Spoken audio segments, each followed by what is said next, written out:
There was no doctor in our village. So the chief went to town and lured one back. To keep him here, over 100 villagers teamed up to deceive him. They even had the village beauty make a move. Come on, who wouldn't fall for that? In this remote village, generations had survived on a single mine. Then one day, the mine ran DRY. The villagers lost their income overnight. Most went to town for work. Those who stayed barely scraped by on welfare. It kept them alive, but that's about it. Then things took a turn. The chief called a meeting. A big investor wanted to build a factory in our village. Every villager would be both an employee and a shareholder. The village could thrive again. But there were two conditions. The population had to be at least 200, and we needed a full-time doctor with a valid license. Here's the problem. The population part was manageable, but our village had never produced a single doctor. Where were we supposed to find a permanent doctor? Everyone dumped the problem on the chief. Seeing how irresponsible they were, the chief figured the factory was hopeless. So he packed his bags, snuck off to the city overnight, and handed the chief position to me, one of the 5 families. Being chief wasn't easy. I thought it over all night, and decided to take responsibility.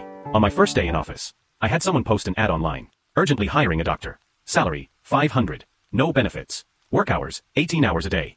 Every doctor who saw it laughed. With that offer, even a dog wouldn't take the job. A week passed, even after I lowered the requirement to veterinarian. Not a single applicant showed up. Then one day, traffic cops in town pulled over a car. The driver begged for mercy. I'm a doctor. I was in a hurry, that's why I was speeding. What? A doctor? That cop. It was our former chief, working in the city now. The next day, the village bell rang. I called everyone to a meeting. I told the villagers. Our old chief made it big in the city. He lured a doctor here, but the guy only agreed to stay 1 month. The factory need a permanent doctor. So we have to trick him into signing a long-term contract. If that doesn't work, we break his legs. We have to keep that doctor here. Once the factory's built, we'll bring our kids back, put them on 996 shifts, and let them support us. The villagers cheered. They promised to back me all the way. 2 days until the doctor arrived. I called in my top advisors overnight to hash out a plan. We talked all night. Here's what we came up with. Plan A, the de quoi plan. Scatter money along the doctor's daily route. Let him find cash every day. Plan B, win him over. We checked his social media. He loved cricket. So the whole village started making cricket gear, building a field, and forming a cricket team. Plan C, bugging. To find out what he didn't like about the village, I had listening devices planted in his room. My advisor warned me.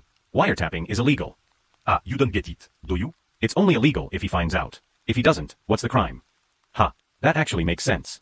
With these 3 plans, we figured he'd never want to leave. If all else failed, we'd send the village beauty to seduce him. And if that failed too, well, there was always the leg-breaking option.